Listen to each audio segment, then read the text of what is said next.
महाराष्ट्रात खरं तर फार मोठ्या प्रमाणात पावसामुळे नुकसान झालेलं आहे. 8,500 हेक्टरी मदत शासनाकडून देण्याचं, मात्र शेतकऱ्यांच्याकडून 50,000 हेक्टरची मदतीची मागणी केली जात आहे आणि विमाच्या जे अटी नियम आहेत ते बाजूला काढण्याची मागणी केली जाते. या संदर्भामध्ये पावसाळ्याची परिस्थिती आहे, ज्या ज्या ठिकाणचा पाऊस उघडलेला आहे तिथले पंचनामे सुरू झालेले आहेत. जिल्हाधिकारी आणि जिल्हाधिकाऱ्याकडून विभागीय आयुक्ताकडून राज्य सरकार हे सगळे प्रस्ताव मंत्रिमंडळापुढे येतील.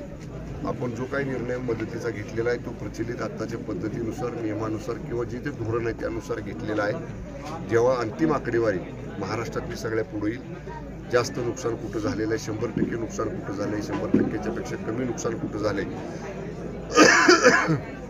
या सगळ्या नुकसानीची मान्य मंत्रिमंडळामध्ये चर्चा होईल आणि जरूर शेतकऱ्याच्या पाठीमागे हे सरकार उभं राहील.